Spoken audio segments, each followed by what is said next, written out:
So whenever you file your papers, you want to always place them, the most recent paper in the front, or perhaps you might want to go in the back, whatever is good for you. But keep a system that way so that you know about where it's going to be when you're looking for something.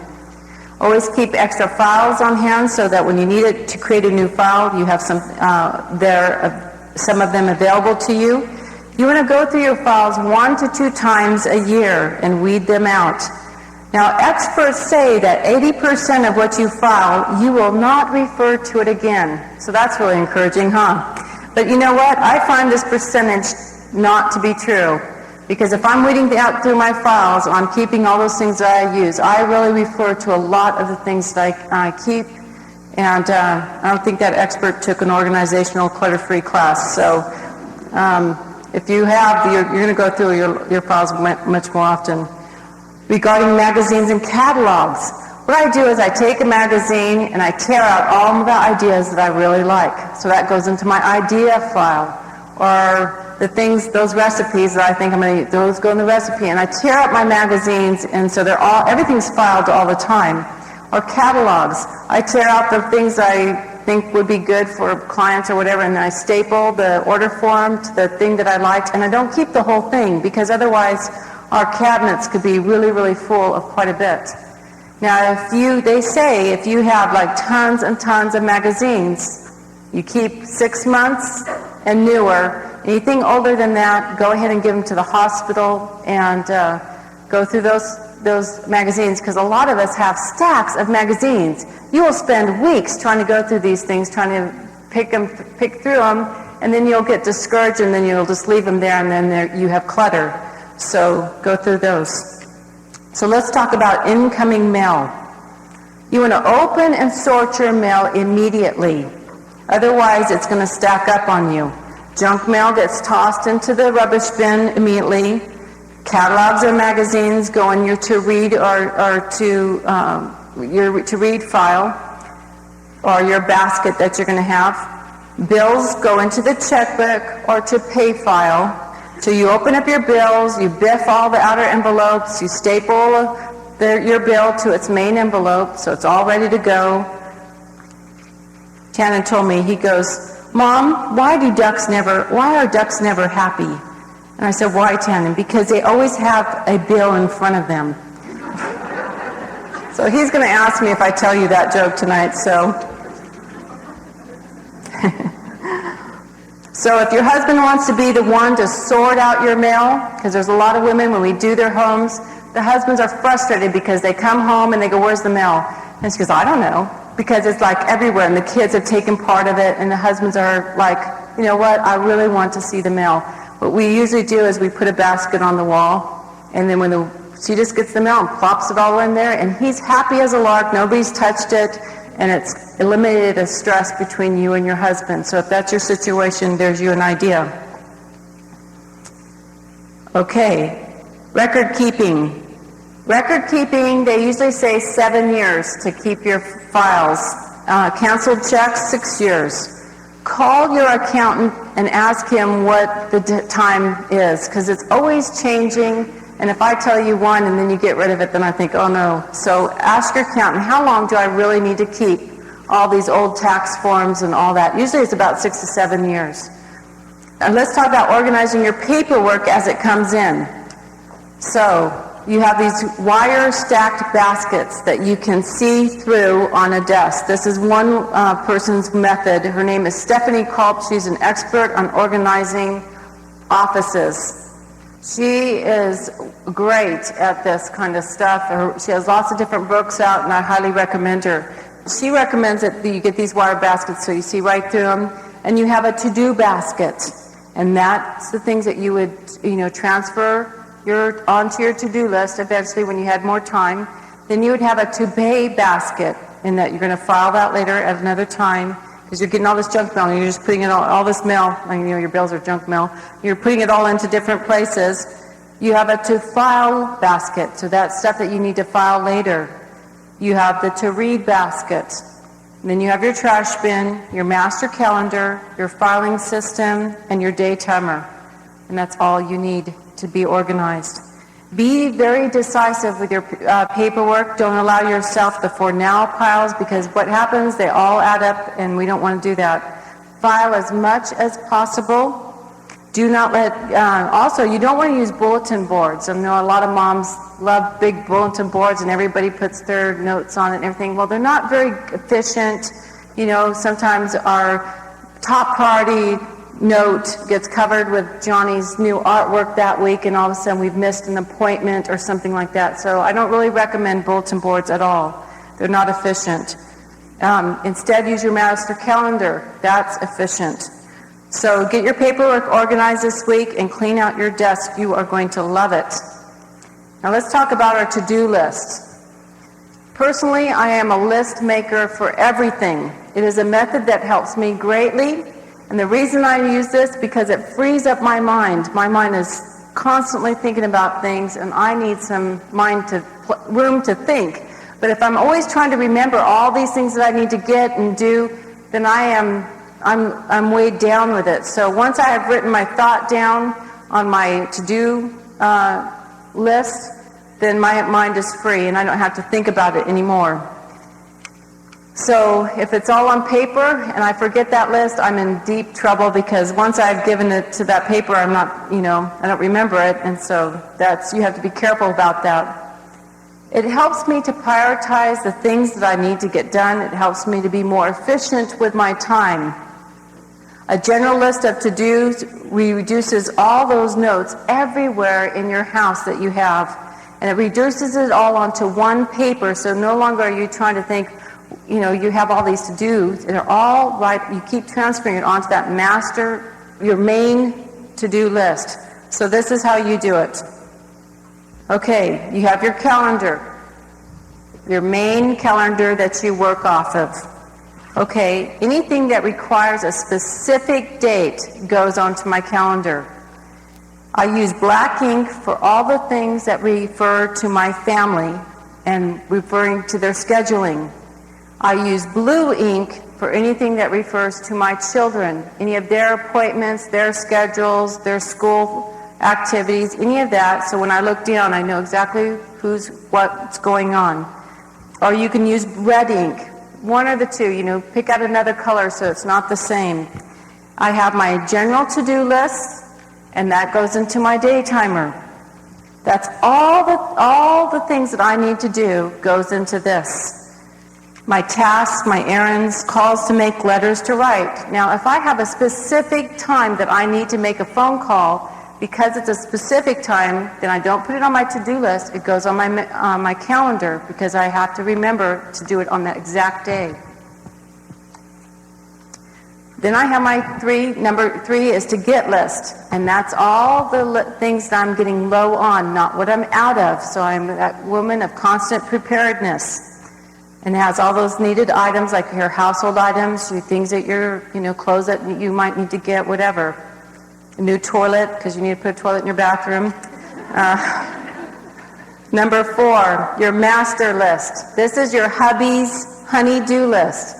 And when you say the master list, it makes them feel so good, because they never like that word honey-do. I don't know why. And so this has all the items that you are going to need his help on the home. And so really what Mark and I do, because we're constantly in the state of remodeling, I think because I'm always coming up with new ideas, and he's like, we write down everything that we want to do on the house, anything that needs to be done, and we always keep a complete list of that. So on the weekend comes, we say, what do you want to do? And we can pull out that honey-do list, because we're going to do it together. I don't hand it to him and say, okay, you do this, because that's never going to be well received. So I say, this is for both of us. Okay, what would we like to do together? And so we look at it and say, hey, let's get this done. And it works out really good. And it helps us to prioritize. Otherwise, we are saying, the bathroom's leaking, and this is happening, and this, and then the next week we say, well, why didn't you get it done? Well, when you have it written down and you say, okay, this is really what we need to do, it's always fun to check it off and all that kind of stuff. It motivates you. So every day in the morning, I look at my list, my to-do list, and I look at my calendar list. And I say, okay, what do I need to get done? And I make up a small little list of what I need to do that day. And so I'm accomplishing everything. And then I'll add a couple things on there that I need to get done that is not necessarily priority, but I want to get them off the list. And so that keeps me motivated to keep going. It keeps me focused and helps me to keep prioritized. Now, if my best friend calls me up and says, Sydney, let's go antiquing, I take my list and I throw it out the window because I don't want to be so burdened with this list, because there was a time in my life I had to get this list done.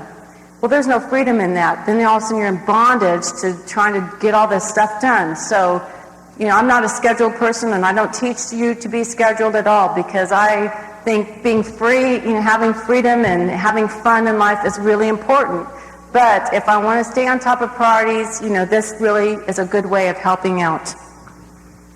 And also, we keep the day timer and your calendar in that drawer. If you created that little drawer in your kitchen, that's where you keep this, because you're always referring to it so much, and the kids are referring to it, and you have your little master telephone book. So all this is in your drawer in your kitchen, because you're going to constantly be pulling it out. Or if you want this in your purse. Okay, we're on to the solicitation calls. I take all measures to ensure my peace in my home. There is nothing worse when I have made so much effort to make a meal, and then the phone rings and I get asked, is your windshield cracked? And I think, is my windshield cracked? I'm trying to make dinner here. So what I try to do is I try to eliminate all that, and I have eliminated all solicitation calls to my phone. I maybe get one every 4 months or one every 6 months. That's all I get. I don't get any solicitation calls, and I'll tell you how I do it. I used to say, if you're giving away free Mercedes, I will listen to everything you say. And they go, I always get the gals from back east, what, are you kidding? I'm not going to give you free Mercedes. I said, well, I guess I can't listen to you. Okay, goodbye. Well, now I found a different way because that never worked. So next time a solicitor calls you, you ask them, what is your company name? And they say, da-da-da-da-da, because half the time they don't tell you the company's name. And then you say, and who am I speaking with? Well, this is Sally Mae. Okay, hi, Sally Mae. And Sally Mae, can you please do me a favor? I want you to put me on the no-call list. Now, every solicitor that calls you has a no-call list. They don't tell you that because they want to keep calling you. And you tell them that you are aware of the FCC's regulations, which is the Federal Communications Commission, that regulates them not to call you back in 10 years if you have requested to be put on the no-call list. Now, when you say that, they make sure that they put you on that no-call list, because there are people out there that collect on these companies over and over and over again. And so they're going to make sure that they put you on there, because they get fined if they do call you back.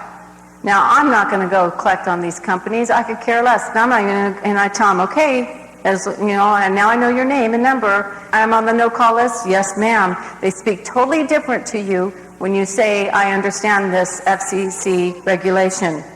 If you don't say that, they'll say, okay, lady, we'll put you on it, and they don't. And then you get another phone call the next night for a cracked windshield.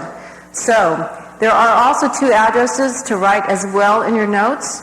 If for telephone calls, you write to the DMA, which is the Direct Mail Association, Telephone Preference Service, P.O. Box 9014, Farmingdale, New York 11735-9014.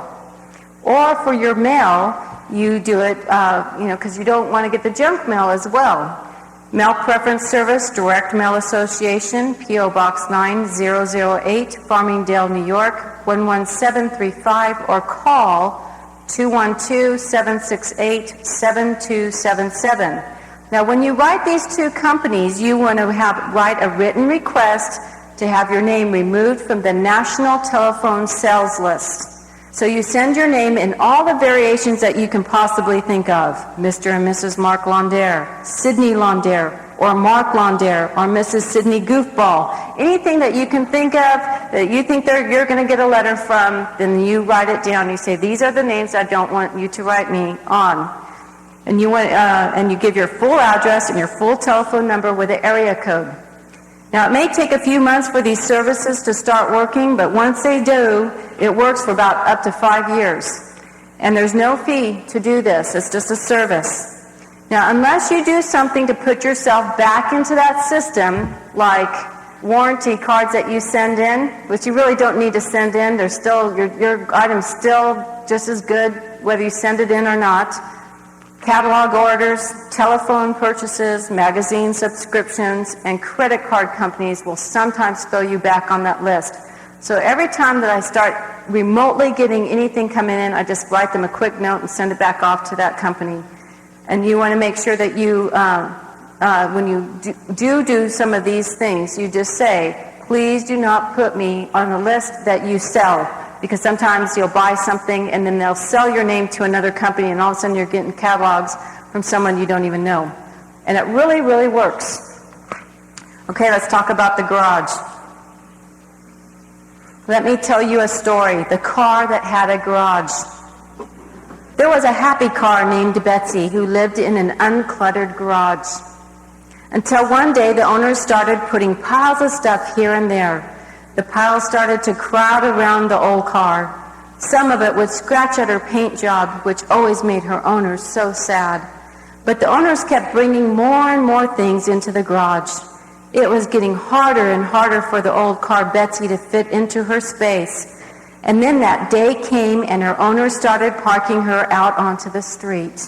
She felt cold and lonely out there all night long. Night after night she sat in the cold.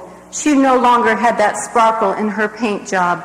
All looked grim until one day she heard her owner talking about going to the Industrious, well-organized Proverbs 31 woman class. Things looked hopeful, she thought, but week after week she saw more and more piles coming out of the house into the garage.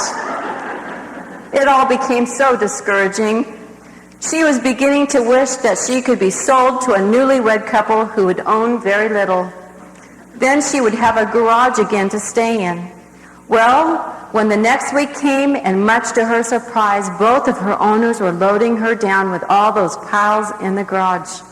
Load after load, she drove them to the dump and then on to the charity thrift stores. Borrowed items returned, and some things given to friends to bless. Betsy enjoyed watching the people's faces receive the gifts with delight. Late that evening, they returned. Her owners opened the garage door, and there was Betsy's favorite parking spot, all cleared away just for her. In fact, there was so much room, no longer would her door get banged when her owners hopped in for a ride. The garage was so clean, orderly, and lovely to stay in that she never again wished to be sold, because Betsy became the car that had a garage once again. The end. Well, Mackenzie decided that our car is named Betsy now. Oh dear, what a silly story. Okay. Then my kids, they say, can you please read me that story again? Well, it's time to clean out old Betsy's garage out, and you will want to invite your husband to this exciting event, because he may have a lot of his stuff in there that you're going to have to go through. And men can sometimes be a little bit concerned when they know that you're going to touch their things and start biffing, because they've been watching you this whole last 6 weeks, and they know what disaster could come upon them. So you're going to ask them to help you out with this if you can. Or some of your husbands can't wait for the garage to get cleaned out, because they've been saying, when's that garage cleaning class coming? And they're probably at home right now cleaning out the garage, because now this is the week to clean it, so when you get home it might be done. You don't know. So cleaning out the garage can be a very overwhelming task. After all, it is usually the catch-all for the whole house, and it's been your biffer pile is probably in there, and it's just probably full, or probably your cars are really full right now. I see those hands. And I know one of my friends says, my husband keeps saying, when are you going to get rid of all your biffer pile in the back of your car? So it could go everywhere. Okay, so for the past weeks, we've been saying, I don't know what to do with it. Just go put it out in the garage. And so you secretly been having those for now piles. Well, now the time has come. So let's talk over the game plan. Okay, so you want to talk this over with your husband. Remember, we talked about preparing your husband. So you're going to tell him, okay, this is what we have been doing in this class. most likely he knows exactly what you've been doing, and you want to talk to him about the to biff or to not biff questions.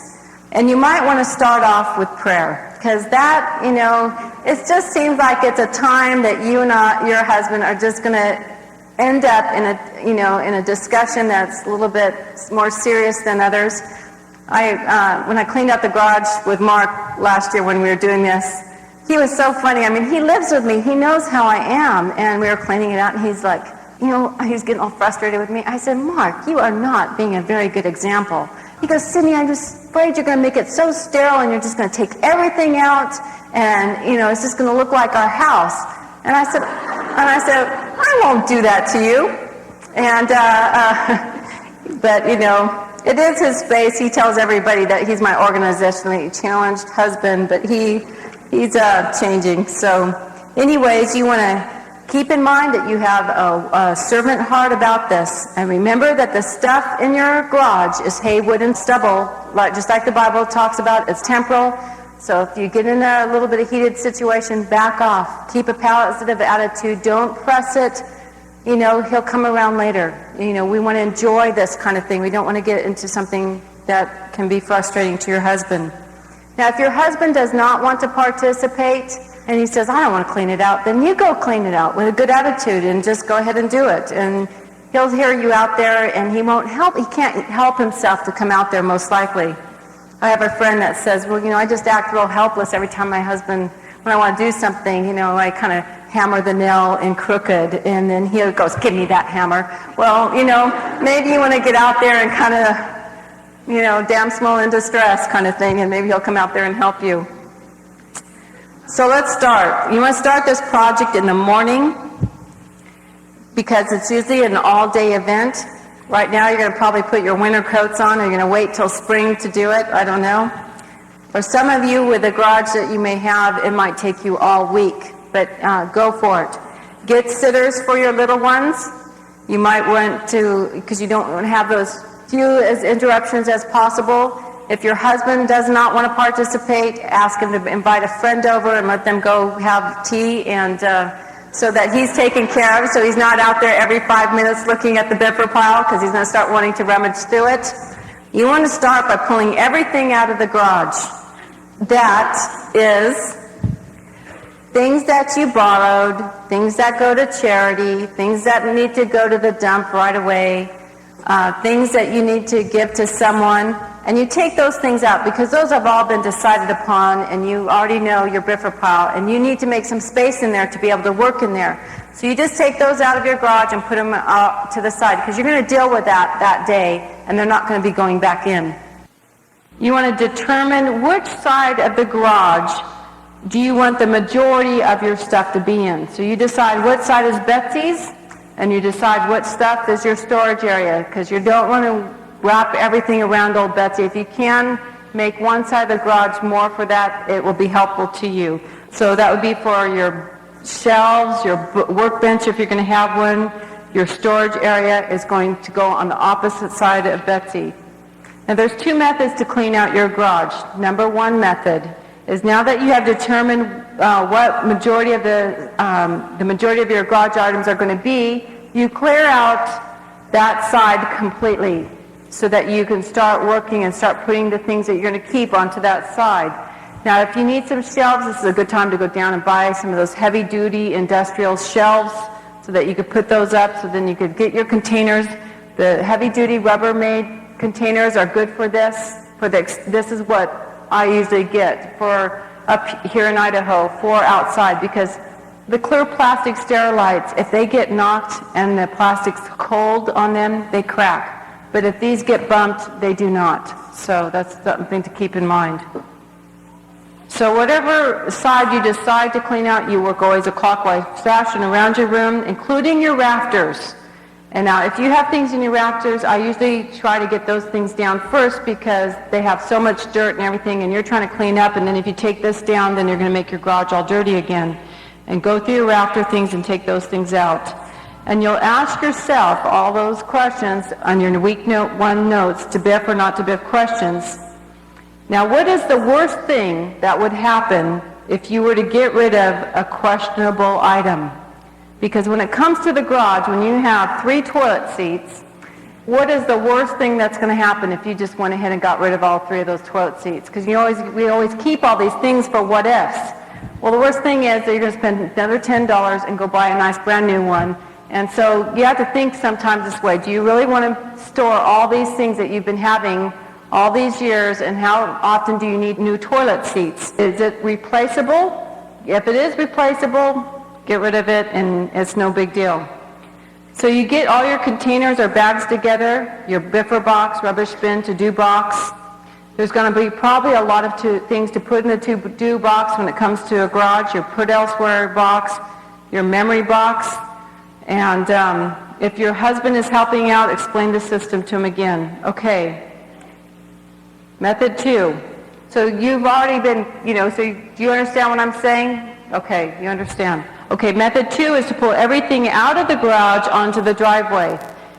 And, it's a great opportunity to sell half that stuff, because you're going to have all these neighbors thinking that you're having a garage sale, and that will answer a lot of the things if you want it or not. Can I buy this? Well, I don't know. Yeah, you can buy it. And you clean out the whole garage, you take everything out, you sweep it all down, you decide where you want all your centers, and you bring back all the things that you want in, and all those questionable pile out on the driveway, then you just haul it away. And that's an easy way to clean out a garage sometimes, because if you're shuffling things back and forth, that takes a lot of time. So usually when it comes to, I usually take everything out and then clean it down and then bring it back in what I want to keep. So here's some keys to do this. You want to group like categories together, like you do your kitchen centers. There's some different places that you might want to group things together, so it is all in logical places in your garage. Tools and building supplies go together. Yard and garden center type items go together. Insecticides, you want to store them together, but you want to store them up high if you have children. And if you don't have children, you sometimes have your grandkids or your friends, neighbors come over. You want to have like a little sports center area. And this would be your Rubbermaid containers. And you would have like all your Sorels in one, and all your winter ski boots in another one, and life jackets in another one, or camping equipment in another one, and it's all stacked nicely on each other, and you just put a label on the front of this so you know exactly what is in there. Barbecue center, your car care area. You can put all the different things for your car care into one of these containers or on a shelf. I really recommend putting your bikes up into the rafters to get them up off the ground. And you just buy these hooks at any of your hardware stores, and you just screw them up into the rafters, and you suspend your bikes down like that with those. Containers for your shoes. I usually have a bench in my garage with a basket for shoes, and this works out really good. So, because we don't wear our shoes in our house, and so we just do it that way. You'll have all your Sterilite containers. Maybe if you do want your, because these won't get knocked as hard, the smaller containers. So you have like all your little mini extension cords, pet supplies maybe in one. You might want one of these for your rags, the larger containers for that. One of the Sterilite container of the 15 quart for paint brushes. So you're going to think of all these things to organize separately into your garage. Your ladders, your rakes, your shovels, all that go into a certain area together. Now when it comes to paint, up here in Idaho, you need to bring your paint in, because if it freezes, your paint's not going to be any good after that. So you need to think about that. Usually after Mark and I paint a room, we write on the can whose bedroom we painted, and that helps us to identify the paint a lot easier than the drips that go down the side. And so I think that's good. Now, if you have lots of kids, we did a woman's house one time, and she adopted many, and so we just took a 2x4 and we nailed it onto the side of the garage, and we took a whole bunch of hooks, and so because she didn't have enough place for all, to hang up all these jackets in the house, so we just put that right next to the door going into the house, and we had you put a big area rug out there and place for their shoes. And so they just unloaded everything, and then they came in, and it worked out good.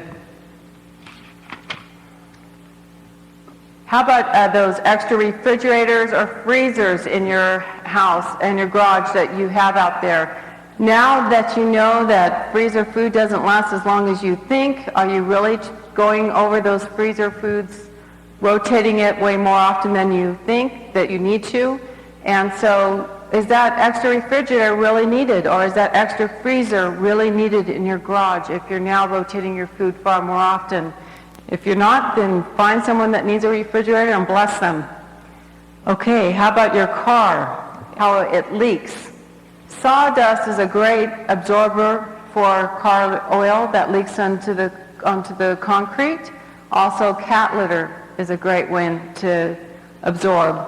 Or get yourself an oil tray and put the cat litter on it, or sawdust, and that absorbs, and then you just sweep it up once in a while, and then it keeps it clean.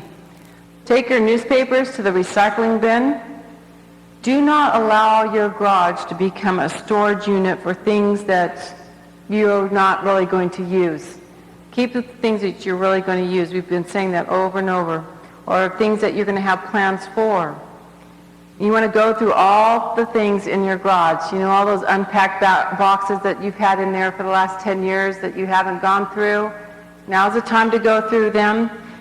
We had a friend that he didn't go through it. He says, well, there was a rule that if I hadn't gone through it in 5 years, then I'm just going to biff it, and I don't even have to look in it because I don't even know what it was. Well, he biffed all these heirloom pieces, and it happened that his friend did some dumpster diving and found it. And so, you know, you might have friends going through your stuff, so you make sure you go through everything. Try to clean out your garage 3 to 4 times a year, and be ruthless about it. And get the garage cleaned out so that you can get old Betsy back in there. Now this also means for you to clean out all your storage units. I know you thought we were going to miss that. Your basements, under the stairwell, in the rafters, in the attics, any area that you have to clean, go through those areas and make sure that you want all that stuff. So, after you've done that, go out to eat because you're going to be blitzed. Let's talk about old Betsy's car real quickly. I try to keep my car decluttered as well and organized all the time because I want to enjoy riding in my car. I don't want to have to step over things. I don't want to have to apologize when someone gets in my car and I'm saying, oh, you know, it's not usually this way, you know, how we do, you know, and it's been moldy Coke cups in the corner and all that kind of stuff. So I try to keep it clean for all those unexpected guest rides that we get. And because we can tend to make our cars be like little mini storage mobiles because we don't clean them out very often. And there's nothing worse than when the box boy says, oh, can I help you out with your groceries? And you say, oh, no, that's okay, because you know there's no room in that store, in a trunk, and you're going to have to be cramming it and finding places to put it in. Or you pick someone up from the airport and you have forgot to clean out your trunk, and you open it up and it is just totally full. And so they have their luggage on their lap and all that kind of stuff that happens. So let's get our cars cleaned out real good. Now, every time you come home, the key to this is every time you come home and you get out of your car, you just take everything out that shouldn't go in there. And so the next time you go in there, it's all cleaned out. You just get into the habit because it doesn't take 2 seconds to get all that trash, and you tell the kids to get all their stuff out. And what really should be left in there? What is the things that stay in a car? Maybe dry cleaning that needs to be sent to someplace. Things that need to be taken somewhere stay in the car. Items to be returned. But otherwise, really, why should there be very much left in your car? It should be really relatively cleaned out most of the time. So what we usually do is we add onto our kids' chore list to vacuum out the car every other day. And it works out really good. My girlfriends have been implementing this, and it helps them out to have a clean car all the time. And it doesn't take kids very long to vacuum it out. In the winter, they don't have to wash the car down. They just need to vacuum it out to keep it clean. And it's a good chore for them. So in my glove compartment, what are the things that I keep in there? The registration card holder, and I just buy these plastic ones that have the registration in it, and it has my insurance company in there, and it's very impressive when you get pulled over by a cop. He says, "Can I see your registration?" I pull this out and say, "Here it is." It's never got me off a ticket, but it's impressive. He thinks, "Wow, what an organized woman. Have you been to that organizational class?" I go, "I have," and so I keep that in my car. Also, I just go down and buy these little Kleenex holders, and they have Velcro on the back, and I stick that inside my glove compartment, so there's always tissue in the car. I have maps in my car, and I always have an extra Bible. Now, when you think about having a Bible in your car, it's not only for you to read when you're sitting there waiting for something, but it also makes me think, I want to give this away. And when I have one ready all the time, then I'm always able to give someone a Bible. And, because you never know the situation that you're going to be in, and you say, "Hey, I have a Bible." And I like to buy Bibles that don't look like Bibles, because that person, even though they know it's a Bible, they can take it to the gym. I had my hairdresser, really neat woman, and when I first started going to her, she had bright purple hair, nose rings, tattoos, and I thought, right on, she's just the perfect hairdresser for this messy hair of mine. And I gave her one of these Bibles, and she said, "You know what, I love this Bible," because she goes, "I could take it to the gym, and no one knew what I was reading." And so 3 months later, I said to her, "Did you read it?" She goes, "I read it 3 times over, and I want to give my heart to the Lord." And I just thought, Lord, thank you for that opportunity of just making sure I had a Bible on hand, because I waited for 2 years for when the right moment came where I could say, "Can I give you a Bible?" And now she's given her heart to the Lord, and she's such a different woman. I mean, she tells me now, "Sydney, if you would have told me I was going to give my heart to the Lord years ago, I would have said, no way. I just can't even imagine that I would ever love God so much." And she loves him dearly, and she just blesses me constantly with her life and her testimony. I have pens, mints, and handy wipes in my car. Now, I know if you're not a mom, or if your kids are a lot older, you don't even think about these little diaper wipes. But they're really great to have in a car. And husbands are not going to think, "I don't want to wash my hands with those diaper wipes." Well, you just get the unscented kind, and they have boxes that say, that have to say Huggies on it. They have other containers that are plain, so the husband doesn't really realize that he's using diaper wipes to wipe his hands. Okay, and then the emergency kit items are a spare tire jack, jumper cables, first aid kit, flashlight, flares, a couple of them, and a water bottle. Now, any extra items that I put in there would be a window or ice scraper. And usually I put underneath the seat some kind of little oil thing or something to keep my car smelling good, and so that helps. So otherwise, virtually, the car is emptied out most of the times. Okay, let's talk about maintaining our house. Now that you're beginning to enjoy the freedom of a decluttered house and a well-organized house and what it brings to your life, how can we maintain it so that it stays this way? So number 1, you want to get into a habit of always returning the things to where you decided they logically belong.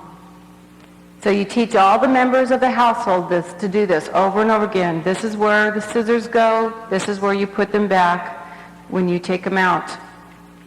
Number 2, you always look for better ways to keep your house more organized.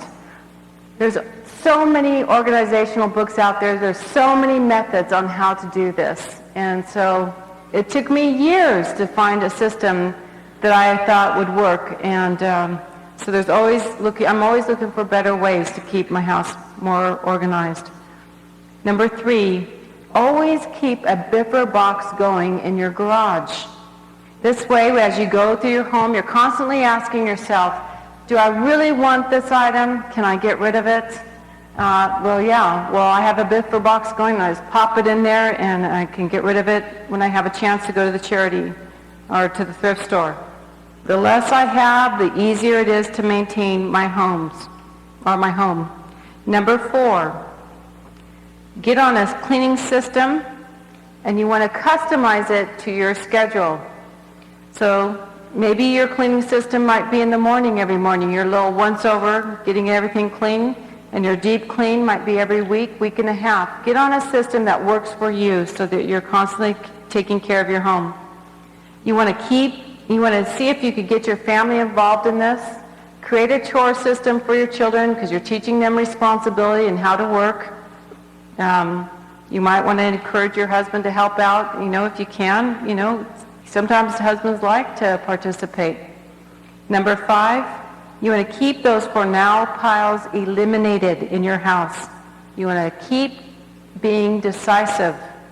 Make yourself deal with it every day as it comes in, because it can really add up. Number 6, keep your to-do boxes caught up on.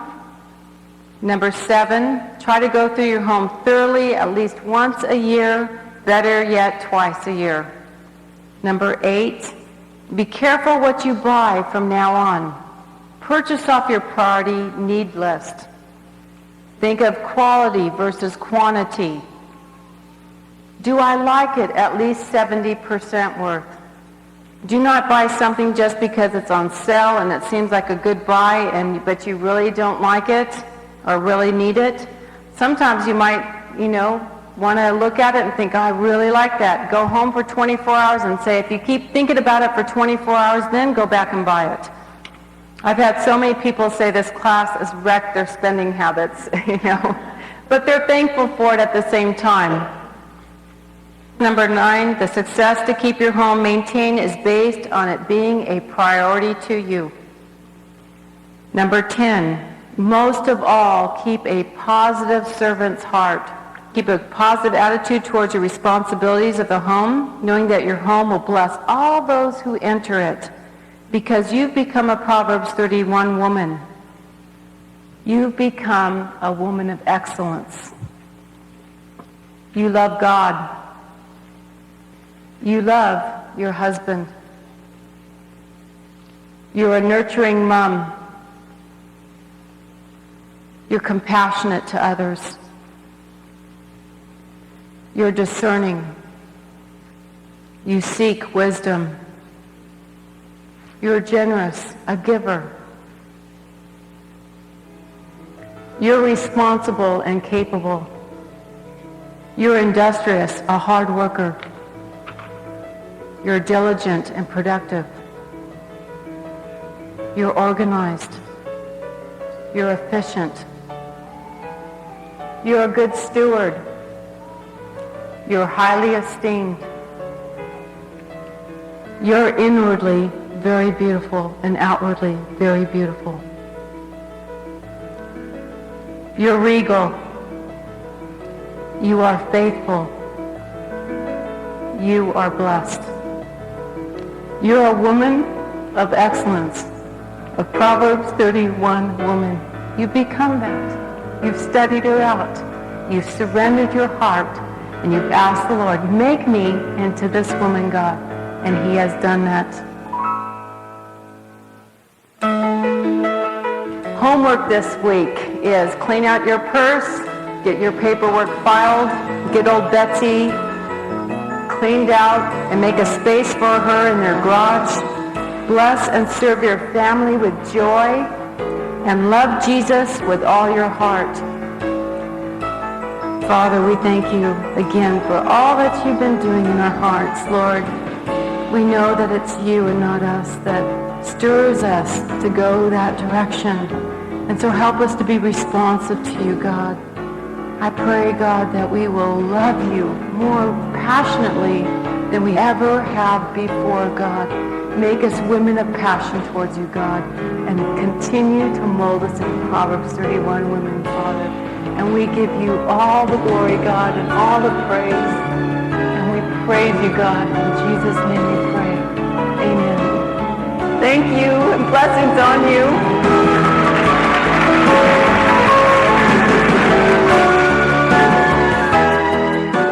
You've been listening to the Industrious, Well-Organized Proverbs 31 Woman Workshop. This concludes the full 7-week series as presented by speaker Sidney Laundere. We'd like to support you and help you in any way we can, whether it be spiritual counsel, practical application of this material, or any other needs you might have.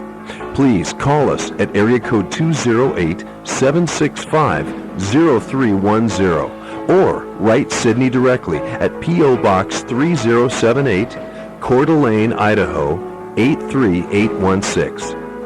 Additional tapes and CDs of this series can be ordered and purchased directly through this ministry. For information on having Sidney Laundere speak to your group or hold these workshops in your city, either for a shortened weekend version or the full 7-week series, please don't hesitate to call. That number again is 208-765-0310. From Sidney Laundere and the entire team of the Industrious, well-organized Proverbs 31 Woman Ministries, we say thank you.